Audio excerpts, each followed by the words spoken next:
ನಮಸ್ಕಾರ ಸ್ನೇಹಿತರೆ. ಒಂದು ಸಲ ಒಬ್ಬ ವ್ಯಕ್ತಿ ಸನ್ಯಾಸಿಯ ಹತ್ತಿರ ಹೋಗಿ, ಸ್ವಾಮಿ, ನಿಮ್ಮ ಹತ್ತಿರ ಒಂದು ಪ್ರಶ್ನೆ ಕೇಳಬಹುದಾ ಎಂದು ಕೇಳಿದ. ಕೇಳಪ್ಪ ಅಂದರು ಸನ್ಯಾಸಿ. ಆಗ ಆ ವ್ಯಕ್ತಿ, ಸ್ವಾಮಿ, ಯಾವ ಕೆಲಸ ನಡೆದರೂ ನಡೆಯದಿದ್ದರೂ, ಕಷ್ಟ ಬಂದರೂ ಸುಖ ಬಂದರೂ, ಕೆಟ್ಟದ್ದು ನಡೆದರೂ ಒಳ್ಳೆಯದು ನಡೆದರೂ ಎಲ್ಲವೂ ಕರ್ಮಫಲ ಅನ್ನುತ್ತಾರೆ. ನಿಜಕ್ಕೆ ಕರ್ಮ ಅಂದರೆ ಏನು ಎಂದು ಕೇಳಿದ. ಆಗ ಆ ಸನ್ಯಾಸಿ, ನಿನ್ನ ಪ್ರಶ್ನೆಗೆ ಉತ್ತರ ಕೊಡುತ್ತೇನೆ ಕೇಳು. ಕರ್ಮ ಅಂದರೆ ಅರ್ಥ ಕೆಲಸ. ಅಂದರೆ ನೀನು ಹಗಲಲ್ಲಿ ರಾತ್ರಿಯಲ್ಲಿ ಏನೇನು ಕೆಲಸ ಮಾಡುತ್ತೀಯೋ ಅದೆಲ್ಲವೂ ಕರ್ಮ. ಕರ್ಮ ಎಂಬುದು ಅನೇಕ ರೀತಿಯಲ್ಲಿರುತ್ತದೆ. ಮಾನಸಿಕ ಕರ್ಮ ಅಂದರೆ ತಪ್ಪಾದ ದೃಷ್ಟಿಯಿಂದ ಯೋಚಿಸುವುದು, ಪರಸ್ತ್ರೀಯನ್ನು ಕಾಮದ ದೃಷ್ಟಿಯಿಂದ ನೋಡುವುದು ಮುಂತಾದವು. ಎರಡನೆಯದು ಶಾರೀರಿಕ ಕರ್ಮ ಅಂದರೆ ಮನುಷ್ಯ ಸ್ವತಃ ಮಾಡುವ ಯಾವ ಕೆಲಸವಾದರೂ, ಉದಾಹರಣೆಗೆ ಹಾವುಗಳನ್ನು ಕೊಲ್ಲುವುದು, ಅಥವಾ ಯಾವುದಾದರೂ ಜೀವಿಗಳಿಗೆ ಹಿಂಸೆ ಕೊಡುವುದು, ಅಥವಾ ಯಾವುದಾದರೂ ಜೀವಿಯನ್ನು ಕಾಪಾಡುವುದು.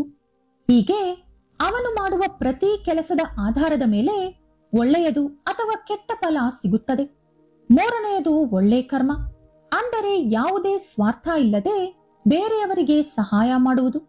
ನಾಲ್ಕನೆಯದು ಕೆಟ್ಟ ಕರ್ಮ ಅಂದರೆ ಇತರರನ್ನು ಹಿಂಸೆಗೆ ಗುರಿಯಾಗಿಸುವುದು, ಅಥವಾ ಅವರಿಗೆ ಶಾರೀರಿಕವಾಗಿ ಅಥವಾ ಮಾನಸಿಕವಾಗಿ ನೋವು ಉಂಟು ಮಾಡುವುದು.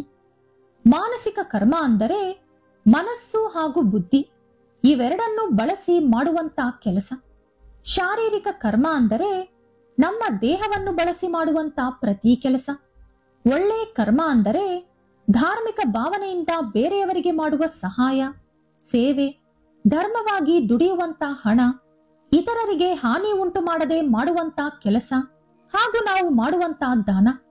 ಕೆಟ್ಟ ಕರ್ಮ ಅಂದರೆ ಧರ್ಮಬದ್ಧವಾಗಲ್ಲದೆ ಬೇರೆಯವರಿಗೆ ಕೆಟ್ಟದ್ದು ಮಾಡಿದರೂ ಕೂಡ ನಾವು ಮೇಲೆ ಬರಬೇಕು ಎಂದು ಮಾಡುವಂತ ಕೆಲಸ. ಅಂದರೆ ಒಬ್ಬರನ್ನು ತುಳಿದು ನಾವು ಮೇಲೆ ಬರುವುದು, ಒಬ್ಬರಿಗೆ ಸಿಗಬೇಕಾದ ಪದವಿ ನಾವು ಕಿತ್ತುಕೊಳ್ಳುವುದು, ಒಬ್ಬರ ಹಣ ಅಥವಾ ಒಡವೆ ದೋಚುವುದು, ಕಳ್ಳತನ ಮಾಡುವುದು. ಇದೆಲ್ಲವೂ ಕೂಡ ಇದೇ ಸಾಲಿನಲ್ಲಿ ಬರುತ್ತದೆ. ಒಬ್ಬ ವ್ಯಕ್ತಿ ಮಾನಸಿಕವಾಗಿ ಹಾಗೂ ಶಾರೀರಿಕವಾಗಿ ಒಳ್ಳೆ ಕೆಲಸಗಳು ಮಾಡಿದಾಗ ಅದು ಒಳ್ಳೆ ಕರ್ಮದ ಸಾಲಿಗೆ ಸೇರಿಕೊಂಡು ಮತ್ತೆ ನಿನಗೆ ಜೀವನದಲ್ಲಿ ಒಳ್ಳೆಯದು ನಡೆಯುತ್ತದೆ. ಆದ್ದರಿಂದಲೇ ಯಾವುದೋ ಜನ್ಮದಲ್ಲಿ ಏನೋ ಪುಣ್ಯ ಮಾಡಿರುತ್ತಾನೆ, ಆದ್ದರಿಂದಲೇ ಸುಖವಾಗಿ ಬದುಕುತ್ತಿದ್ದಾನೆ ಅಂತ ಹೇಳ್ತಾರೆ. ಅದೇ ನೀನು ಶಾರೀರಿಕವಾಗಿ ಅಥವಾ ಮಾನಸಿಕವಾಗಿ ಯಾರಿಗಾದರೂ ಕೆಟ್ಟದ್ದು ಮಾಡಿದ್ದರೆ ಅದರ ಪರಿಣಾಮವಾಗಿ ನಿನಗೆ ಕೆಟ್ಟದ್ದು ನಡೆಯುತ್ತದೆ. ಆದ್ದರಿಂದಲೇ ಅವನು ಮಾಡಿರುವ ಪಾಪಕ್ಕೆ ತಕ್ಕ ಪ್ರಾಯಶ್ಚಿತ ಆಗಿದೆ ಅಂತಾರೆ. ಈಗ ನಿನಗೆ ಕರ್ಮ ಅಂದರೆ ಅರ್ಥ ಗೊತ್ತಾಯ್ತಲ್ವಾ ಅಂದರು ಸನ್ಯಾಸಿ. ಆಗ ಆ ವ್ಯಕ್ತಿ, ಸ್ವಾಮಿ, ನನಗೆ ತಿಳಿದಿರುವ ಮಟ್ಟಿಗೆ ನಾನು ಯಾವ ಕೆಟ್ಟ ಕೆಲಸವೂ ಮಾಡಿಲ್ಲ. ಆದರೆ ನನಗೆ ಆಗಾಗ ಕಷ್ಟಗಳು ಬರುತ್ತಿರುತ್ತದೆ ಏಕೆ ಎಂದು ಕೇಳಿದ. ಆಗ ಸನ್ಯಾಸಿ, ಹೇಳ್ತೀನಿ ಕೇಳು. ಕೆಲಸ ನೀನು ಮಾಡುವುದರಿಂದ ಅಂದರೆ ಕರ್ಮ ನೀನು ಮಾಡುವುದರಿಂದ ನಿನ್ನನ್ನು ಕರ್ತ ಎಂದು ಕರೆಯುತ್ತಾರೆ. ಅದಕ್ಕೆ ಫಲವನ್ನು ಕೊಡುವ ದೇವರನ್ನು ಕರ್ಮ ಫಲದಾತ ಎಂದು ಕರೆಯುತ್ತಾರೆ. ನೀನು ಹೇಳಿದ ಪ್ರಕಾರ ನೀನು ಯಾವ ಕೆಟ್ಟ ಕೆಲಸವೂ ಮಾಡಿಲ್ಲ. ಆದರೆ ಪೂರ್ವಜನ್ಮದಲ್ಲಿ ನೀನು ಕೆಟ್ಟ ಕೆಲಸಗಳು ಮಾಡಿರಬಹುದಲ್ವಾ ಅಂದರು ಸನ್ಯಾಸಿ. ಅದಕ್ಕೆ ಆ ವ್ಯಕ್ತಿ, ಸ್ವಾಮಿ, ಹಿಂದಿನ ಜನ್ಮದಲ್ಲಿ ನಾನು ಕೆಟ್ಟ ಕೆಲಸಗಳು ಮಾಡಿದ್ದೆನೋ ಅಥವಾ ಒಳ್ಳೆ ಕೆಲಸಗಳು ಮಾಡಿದ್ದೆನೋ ಯಾವ ರೀತಿ ನನಗೆ ಗೊತ್ತಾಗುತ್ತದೆ ಎಂದು ಕೇಳಿದ. ಅದಕ್ಕೆ ಆ ಸನ್ಯಾಸಿ, ನೋಡಪ್ಪ, ನೀನು ಒಳ್ಳೆಯ ಕೆಲಸ ಮಾಡಿರುವೆಯೋ ಅಥವಾ ಕೆಟ್ಟ ಕೆಲಸ ಮಾಡಿರುವೆಯೋ ಅದನ್ನು ದೇವರು ಗಮನಿಸಿ ಅದರ ಫಲವನ್ನು ಮೊದಲೇ ರಚಿಸಿರುತ್ತಾರೆ. ದೇವರು 3 ಭಾಗಗಳಾಗಿ ಕರ್ಮಗಳನ್ನು ವಿಭಜಿಸಿ ಇಟ್ಟಿರುತ್ತಾರೆ. ಅದ್ಯಾವುದೆಂದರೆ ಪ್ರಾರಬ್ಧ ಕರ್ಮ, ಸಂಚಿತ ಕರ್ಮ ಹಾಗೂ ಆಗಾಮಿ ಕರ್ಮ. ಪ್ರಾರಬ್ಧ ಕರ್ಮ ಅಂದರೆ ಹಿಂದಿನ ಜನ್ಮಗಳಲ್ಲಿ ನೀನು ಮಾಡಿರುವಂತಹ ಕರ್ಮಗಳು. ಇದು ಈ ಜನ್ಮದಲ್ಲಿ ನಿನ್ನ ಅನುಭವಕ್ಕೆ ಬರುತ್ತದೆ. ಅಂದರೆ ಈ ಜನ್ಮದಲ್ಲಿ ನೀನು ಅನುಭವಿಸುವಂತಹ ಪ್ರತಿ ಕಷ್ಟಗಳು, ಅನಾರೋಗ್ಯ ಮುಂತಾದ ರೂಪದಲ್ಲಿ ಬರುತ್ತದೆ.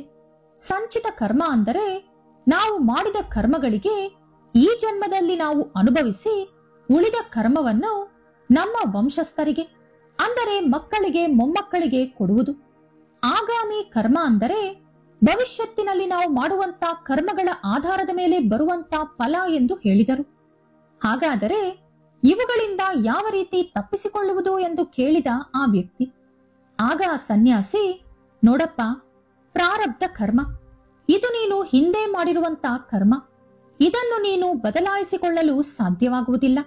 ಯಾಕಂದ್ರೆ ಈ ಕರ್ಮವನ್ನು ನೀನು ಈಗಾಗಲೇ ಮಾಡಿರುವುದರಿಂದ ನೀನು ಇದರ ಫಲ ಖಂಡಿತವಾಗಲು ಅನುಭವಿಸಬೇಕು. ಆದರೆ ನೀನು ಹಿಂದೆ ಯಾವುದಾದರೂ ಕರ್ಮ ಮಾಡಿದ್ದಕ್ಕೆ ಪಶ್ಚಾತ್ತಾಪ ಪಟ್ಟು ದೇವರ ಹತ್ತಿರ ಕ್ಷಮೆ ಕೇಳುವುದು, ದೇವರ ಆರಾಧನೆ ಮಾಡುವುದು, ಸಾಧು ಸಂತರಿಗೆ, ಹಿರಿಯವರಿಗೆ ಮಾಡುವಂತ ಸೇವೆಯ ಆಧಾರವಾಗಿ ಸ್ವಲ್ಪ ಮಟ್ಟಿಗೆ ಪ್ರಾರಬ್ಧ ಕರ್ಮವನ್ನು ಕಡಿಮೆ ಮಾಡಿಕೊಳ್ಳಬಹುದು. ಉದಾಹರಣೆಗೆ, ನಿನಗೆ ಹಾವು ಕಚ್ಚಬೇಕು ಎಂದು ನಿನ್ನ ಕರ್ಮಫಲ ಇತ್ತೆಂದರೆ ಒಂದು ಚಿಕ್ಕ ಮುಳ್ಳು ಚುಚ್ಚಿಕೊಳ್ಳುವ ಮೂಲಕ ಆ ಕರ್ಮಫಲ ಹೊರಟು ಹೋಗುತ್ತದೆ. ಅಥವಾ ಯಾವುದಾದರೂ ದೊಡ್ಡ ಅಪಘಾತವಾಗಿ ನಿನ್ನ ಪ್ರಾಣ ಹೋಗಬೇಕು ಅಂತ ನಿನ್ನ ಕರ್ಮಫಲ ಇದ್ದರೆ ಒಂದು ಚಿಕ್ಕ ಪುಟ್ಟ ಗಾಯಗಳಾಗಿ ಆ ಕರ್ಮಫಲ ಹೊರಟು ಹೋಗುತ್ತದೆ. ಆ ರೀತಿ ಪ್ರಾರಬ್ಧ ಕರ್ಮ ನೀನು ಮಾಡುವ ಒಳ್ಳೆ ಕೆಲಸಗಳಿಂದ ಬದಲಾಗುತ್ತದೆ. ಇನ್ನು ಸಂಚಿತ ಕರ್ಮ ಈ ಜನ್ಮದಲ್ಲಿ ನೀನು ಮಾಡುವಂತಹ ಕರ್ಮ. ಹಾಗಾಗಿ ನೀನು ಈ ಜನ್ಮದಲ್ಲಿ ತಪ್ಪುಗಳನ್ನು ಮಾಡದೆ ಪುಣ್ಯಕ್ಷೇತ್ರಗಳ ದರ್ಶನ ಪಡೆಯುವುದು, ಪುಣ್ಯ ನದಿಗಳಲ್ಲಿ ಸ್ನಾನ ಮಾಡುವುದು, ಸಮುದ್ರ ಸ್ನಾನ ಮಾಡುವುದು, ಪಿತೃತರ್ಪಣ, ಪಿಂಡದಾನ, 10 ಜನರಿಗೆ ಸೇವೆ ಮಾಡುವುದು ಅಥವಾ ಸಹಾಯ ಮಾಡುವ ಮೂಲಕ ಈ ಪಾಪದಿಂದ ತಪ್ಪಿಸಿಕೊಳ್ಳಬಹುದು. ಆಗಾಮಿ ಕರ್ಮ ಅಂದರೆ ನೀನು ಭವಿಷ್ಯತ್ತಿನಲ್ಲಿ ಮಾಡುವಂತ ಕರ್ಮ. ಇದರಿಂದ ಕೂಡ ನೀನು ತಪ್ಪಿಸಿಕೊಳ್ಳಬಹುದು. ಹೇಗೆಂದರೆ, ಈ ಜನ್ಮದಲ್ಲಿ ನೀನು ಒಳ್ಳೆಯವನಾಗಿ ಬದುಕಿದರೆ ದೇವರ ಅನುಗ್ರಹದಿಂದ ಮುಂದಿನ ಜನ್ಮದಲ್ಲಿ ನೀನು ಒಳ್ಳೆಯವನಾಗಿ ಬದುಕುತ್ತೀಯ. ಹಾಗಾಗಿ ಈ ಜನ್ಮದಿಂದ ನಿನ್ನನ್ನು ನೀನು ಬದಲಾಯಿಸಿಕೊಂಡರೆ ಆಗಾಮಿ ಕರ್ಮ ನಿನಗೆ ಅಂಟುವುದಿಲ್ಲ. ಕರ್ಮ ಅನ್ನುವುದು ಪ್ರತಿಯೊಬ್ಬರ ಅನುಭವಕ್ಕೂ ಬರುತ್ತದೆ. ನೀನು ಅನುಭವಿಸುವಂತ ಪ್ರತಿ ಕಷ್ಟ ಹಾಗೂ ಪ್ರತಿ ಸುಖಕ್ಕೆ ನಿನ್ನ ಕರ್ಮಫಲವೇ ಕಾರಣ. ನೀನು ಸುತ್ತಮುತ್ತ ನೋಡಿ ಯಾರೂ ನನ್ನನ್ನು ನೋಡುತ್ತಿಲ್ಲ ಅಂದುಕೊಂಡು ಒಂದು ತಪ್ಪು ಮಾಡುತ್ತೀಯ. ಆದರೆ ಪಂಚಭೂತಗಳು, ನವಗ್ರಹಗಳು, ಸೂರ್ಯ, ಚಂದ್ರ ಇವುಗಳ ಮುಖಾಂತರ ನಿನ್ನ ಪ್ರತಿ ಕರ್ಮ ಭಗವಂತನ ಲೆಕ್ಕಕ್ಕೆ ಸಿಗುತ್ತದೆ. ಇವುಗಳಲ್ಲಿ ಯಾವ ಒಂದನ್ನು ಕೂಡ ನಾವು ಬಂಧಿಸಲು ಆಗುವುದಿಲ್ಲ. ನೀನು ಎಲ್ಲಿದ್ದರೂ ಸೂರ್ಯ, ಚಂದ್ರ, ಪಂಚಭೂತಗಳು, ನವಗ್ರಹಗಳು ಇದ್ದೇ ಇರುತ್ತದೆ. ಹಾಗಾಗಿ ನೀನು ಧರ್ಮವನ್ನು ಅನುಸರಿಸುತ್ತಾ ಜೀವನ ಕಳೆದರೆ ಯಾವ ಕೆಟ್ಟ ಕರ್ಮ ಕೂಡ ಬರುವುದಿಲ್ಲ. ಶ್ರೀಕೃಷ್ಣ ಪರಮಾತ್ಮರು ಭಗವದ್ಗೀತೆಯಲ್ಲಿ ನೀನು ಬೇರೊಬ್ಬರಿಗೆ ಒಳ್ಳೆಯದು ಮಾಡಿಲ್ಲ ಅಂದರೂ ಪರವಾಗಿಲ್ಲ, ಆದರೆ ಕೆಟ್ಟದ್ದು ಮಾತ್ರ ಮಾಡಬೇಡ ಅಂದಿದ್ದಾರೆ. ಹಾಗಾಗಿ ಸಾಧ್ಯವಾದರೆ ಇತರರಿಗೆ ಒಳ್ಳೆಯದು ಮಾಡು, ಇಲ್ಲದಿದ್ದರೆ ಸುಮ್ಮನಿರು. ಕೆಟ್ಟದ್ದು ಮಾಡಲು ಮಾತ್ರ ಹೋಗಬೇಡ ಅಂದರು ಸನ್ಯಾಸಿ. ಆ ವ್ಯಕ್ತಿ ಸನ್ಯಾಸಿಗೆ ನಮಸ್ಕರಿಸಿ ಹೊರಟು ಹೋದ. ಈ ವಿಡಿಯೋ ಇಷ್ಟ ಆದ್ರೆ ಲೈಕ್ ಮಾಡಿ, ಶೇರ್ ಮಾಡಿ. ಇಂತಹ ಹೆಚ್ಚಿನ ಉತ್ತಮ ಮಾಹಿತಿಗಳಿಗಾಗಿ ತಪ್ಪದೇ ನಮ್ಮ ಚಾನೆಲ್ ಅನ್ನು ಸಬ್ಸ್ಕ್ರೈಬ್ ಮಾಡ್ಕೊಳ್ಳಿ. ನಾಳೆ ಮತ್ತೊಂದು ವಿಡಿಯೋದೊಂದಿಗೆ ಪುನಃ ಭೇಟಿಯಾಗೋಣ. ಧನ್ಯವಾದಗಳು.